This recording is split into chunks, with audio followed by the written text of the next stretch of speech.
The night was so bitterly cold that even the moon seemed to shiver behind a veil of thin clouds.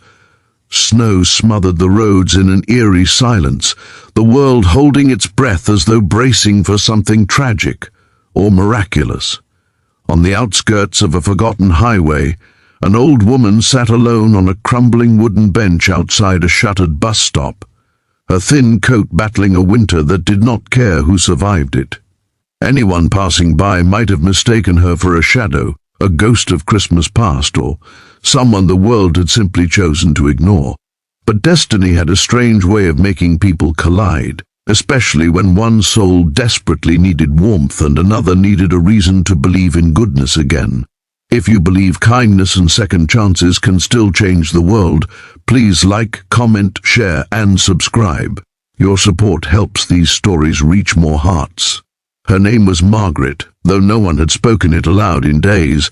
She had once been surrounded by family, children, grandchildren, a husband who taught her to dance barefoot on warm kitchen tiles, but years had thinned those connections until they hung by threads too fragile to hold weight. Her husband had passed, her children grew busy, distant, lost in their own storms, and when she had been moved into a small assisted living facility, it felt like being placed on a shelf, forgotten but still existing, if only barely. Christmas had always been her favorite day, the day she baked cranberry bread and played old carols while her husband spun her around with clumsy joy. But this year there was no visit, no call, not even a card. She had convinced herself to take the bus to the town square to at least watch the lights and remember better winters. But the bus never came.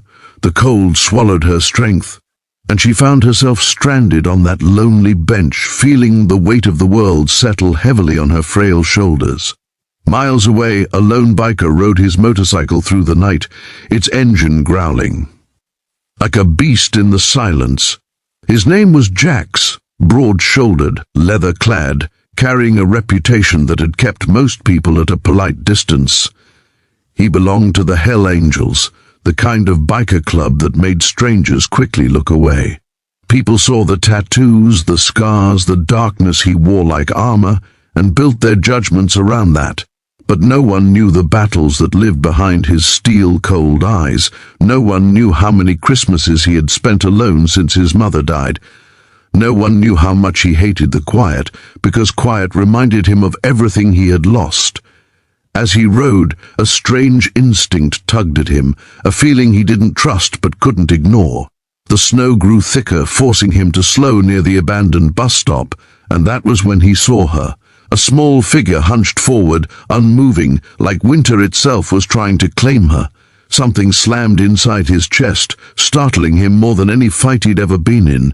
He parked his bike, boots crunching in the snow as he stepped closer, unsure why his breath held tight.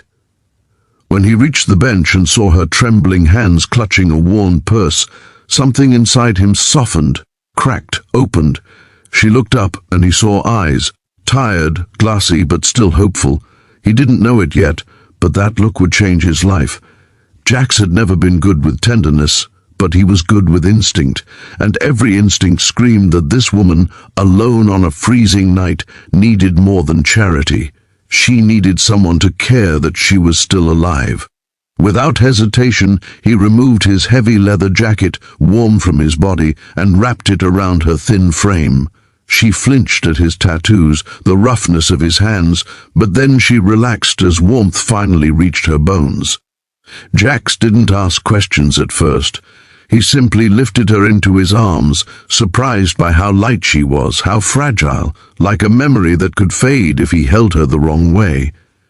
He placed her gently onto his bike, shielding her from the wind as best he could, and rode toward the nearest town. Every mile felt like a battle against time, but he refused to let fate take her. He brought her to a small old diner still open for the holiday. The staff stared at them, at him, at her, at the strange pairing, but curiosity softened into concern. They brought warm soup, blankets, and a quiet corner away from the noise. Only then did Margaret speak. Her voice was soft, brittle as paper, but grateful. She told him her story, not in a way that begged for pity, but with the resignation of someone who had learned to live without being seen. As she spoke, Jax felt something unfamiliar rise in his chest. Anger, but not at her, at the world that left her outside on a night meant for warmth, at the children who forgot her, at the loneliness that felt too close to his own. He stayed with her for hours, listening, guarding her like she was the last light in a world gone dim. And as he listened, he realized he wasn't saving her. She was saving him too. She reminded him of his mother's softness, her stubborn kindness, the way she used to say, "Even the hardest hearts thaw eventually." Before dawn, he made a decision. He refused to leave her alone again. He contacted the assisted living facility, spoke firmly but respectfully, ensuring they improved her care. He exchanged numbers with the staff, insisting they call him any time she needed something, and he promised Margaret he'd visit. Not out of obligation, but because he wanted to.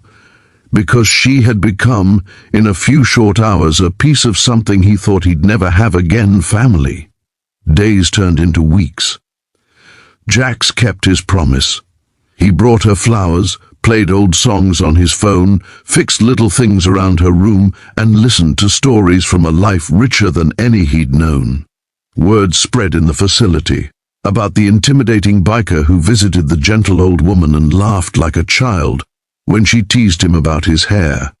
Their bond became a quiet miracle, and on the next Christmas, Jax didn't spend the night alone. He sat beside Margaret in the common room, watching the lights, feeling the closest thing to peace he had felt in years. She squeezed his hand with the small strength she had left, and he understood without words that meeting her had changed him, that she had given him back pieces of himself he thought were gone forever. If this story touched your heart, please like, comment, share, and subscribe. Your engagement helps us create more stories that light up dark corners of the world. Before the ending, please comment, "Kindness still matters."